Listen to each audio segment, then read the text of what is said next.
Oh, oh, oh. Tell me why I should believe you. No, be quiet. Be quiet. You were not locked out. Locked out. No, Honestly, you weren't. when he gave me, and to show the video, I have this. I apologize. I have no excuse. You know what? I am not going to sit here and try to overtalk you because if you keep interrupting me, you're going to be going with my bailiff. You want to know what? You keep it up. What did I tell you? You think I'm kidding? Do you think I'm kidding? This clown is back in court trying to run the same tired scam on his landlord. He's out here claiming he got locked out of his apartment, like that's some brand new storyline. The problem? In his very first hearing, he already got caught lying about it, and now is doubling down like everyone forgot. This dude just cannot shut up. Every word that comes out of his mouth drags him deeper, and Judge Simpson looks like he's balancing between laughing and losing his patience. Honestly, this might be one of the most pathetic performances I've seen in court. Tell me in the comments, does this guy have more or less than 7 brain cells? Let's dive in and watch Judge Simpson dismantle him.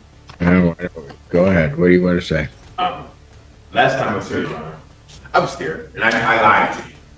Okay. I wasn't honest. I went through this with Mr. McLaughlin, and I didn't. When they wouldn't let me into my place, and so I took the money. Both sets of money? Huh? Both sets? I took the money because I had no place to go, and I didn't know what to do.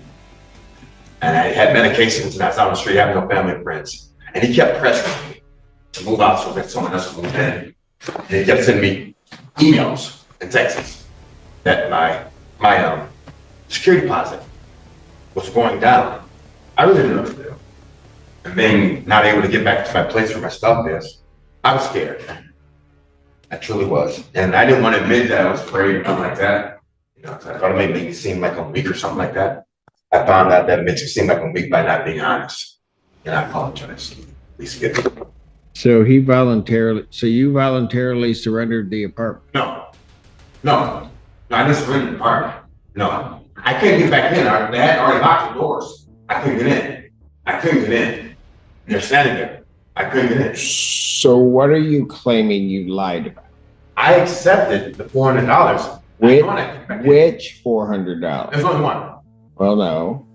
My understanding is there's two $400. That's what they're trying to say. Okay, so which $400 did you lie about? A video that they have showing him giving me $400. This video from Mr. McLaughlin's agent. Yeah. You took that $400. Yeah. They came down the bottom of the stairs and they gave it to me. Okay. I didn't want it, you know, but hold on a second. Hold on, Mr. Daniel. So you took that $400, and that was the $400 where you agreed to surrender the unit. No, I didn't agree to surrender anything. Then why were you getting the $400? He told me, the gentleman said, "Gerald, listen, you might as well, you know, have a place to stay in." And I agreed with him, you know, the gentleman was having me one. And I was like, I'm not signing anything. That's wrong. He's like, yeah. He said, I don't understand. So I was frightened. Daniels, Yes, sir. there's this meeting that takes place. Yes, sir. You're given $400. Yes, sir. Why did they give you the $400 if it wasn't to relinquish possession of the I unit? wasn't relinquishing possession. Okay. I never agreed to this. Okay. All right. Then why did you take the $400? I didn't know what to do. I had no place to go. What do you mean you didn't know what to do? I had no place to go. And I don't want to stay on the streets. And Mr. Daniel, yes, sir. what you're saying, it doesn't make any sense. I made a mistake. So, you need to start telling the truth. I took it because I didn't know I had no place to go. I didn't have no money to get food to eat. I had medications that I had to have. And I didn't know Daniel, you had a place. They said, so here's what you told me. The door was locked. I was locked out. I didn't have the keys to the place. The locks were changed. I had no way of getting in. And if you show the video properly, even the front door was boarded shut.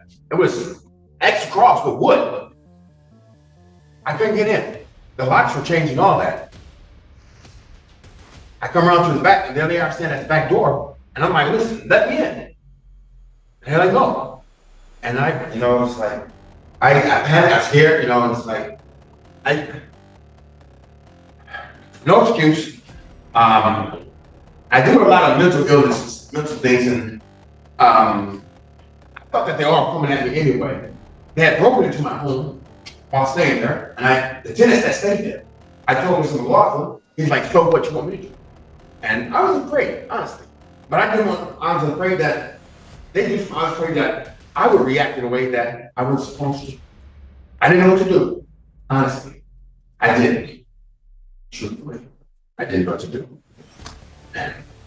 And not thinking properly, and thinking that I would be smarter than them, accepting it and still coming to report against them for what they've done, that's what I thought. I've been truly, at the time, you know, everything was happening, I was panicking and didn't want to go through it, didn't want to go on the streets, didn't know what's happening. And they offered money, and I said, okay. I thought I was being smart, I apologize. This is straight up chaos and comedy rolled into one human being.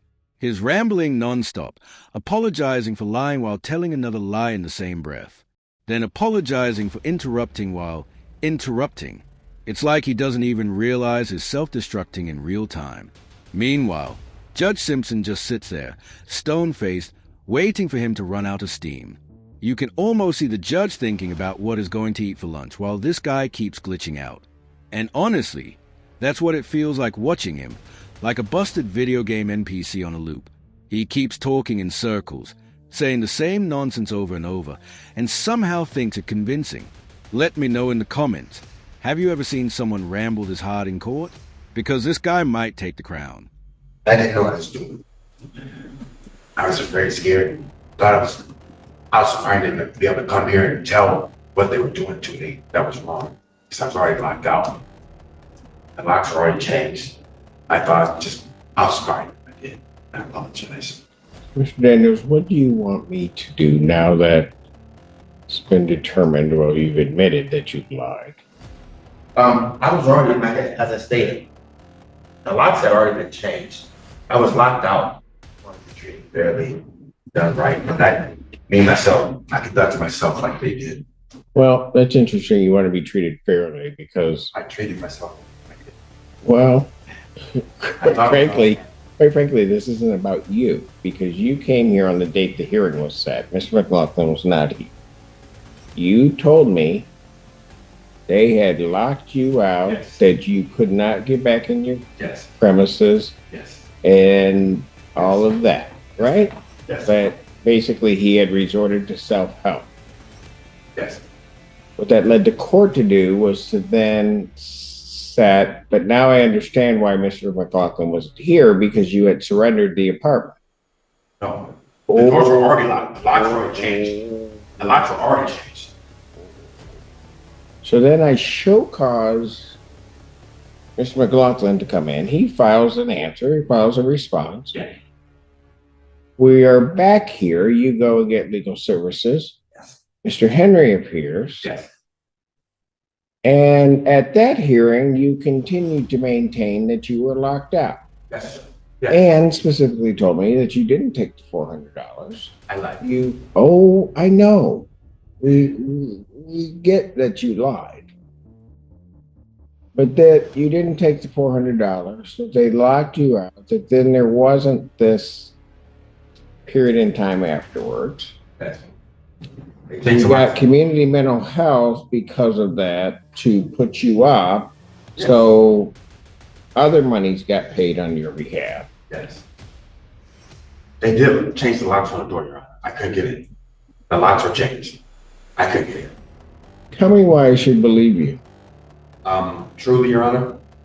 Not telling you the first time it came here, you shouldn't. I shouldn't believe anything you are telling me. I do not believe. I understand, but I couldn't go on, after, sit back praying and think about it. And you've been honest with me, you've been fair with me all the time. And I couldn't What I do. tell you no lies. And I had to come tell you today and let you know that. I was just afraid, Your Honor. I was Afraid of what? I don't know, everything. I was locked out and the lives have changed already when they gave me the money. They're already changed. I'm locked out. And I thought I was based, I don't know. I'm supposed to say I was stupid. I don't say anything else, that might say, what else can I say? But I was being honest, now I am. I lied to you. You know something? Not only did you lie to me, you recall at the last hearing, I had my bailiff put Mr. McLaughlin under oath, and we put you under oath. Yes, sir. Yes, sir.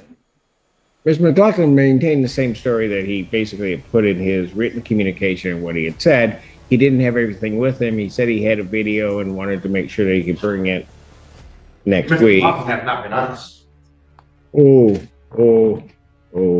Listen, every time I called other people I was trying to move out of Mr. McLaughlin's place because I didn't like it there. You surrendered possession. You surrendered possession of the premises. No, sir. Yes, you did. No, sir. Yes, you did. That's why you took the $400. Your Honor, as I stated, the locks already changed before they gave me that. The locks already changed. I don't believe you. I know you would. That's why I have to tell you the truth. The locks are already changed. You know something? Here's no. Be quiet. Pardon? Be quiet.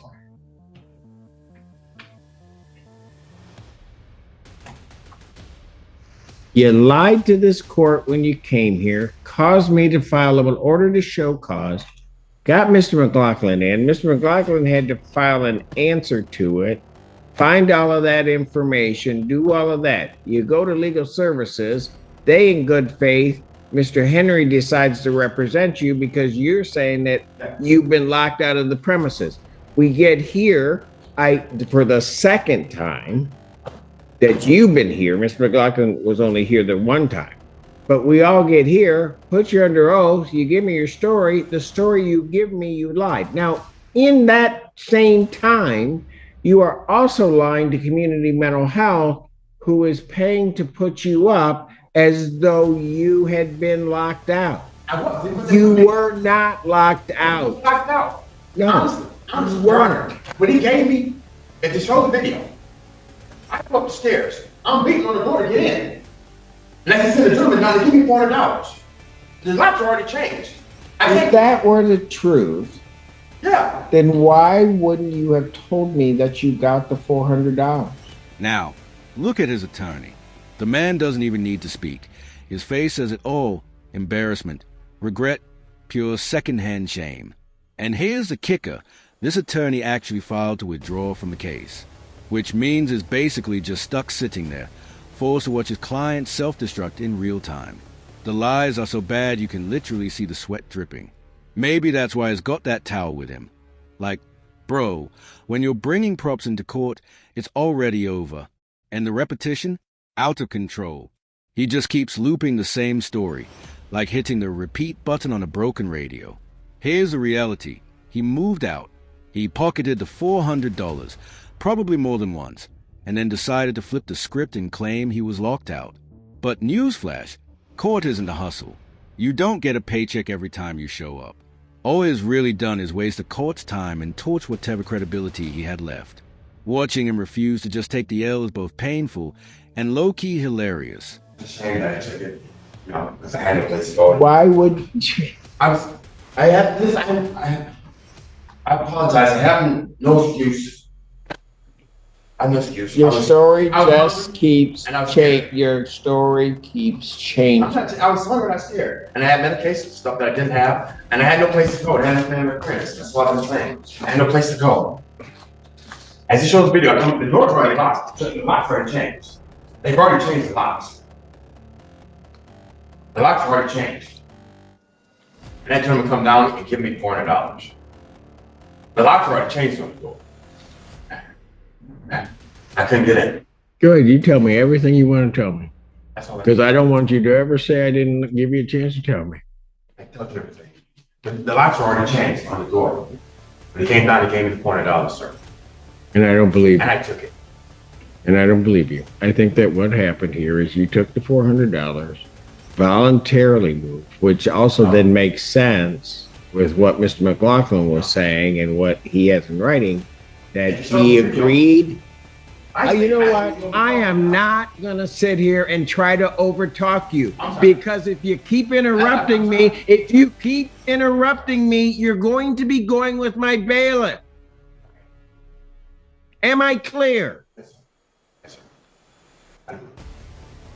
I'm not in an aggressive position. I'm not being that way. So, I'll leave if you want me to.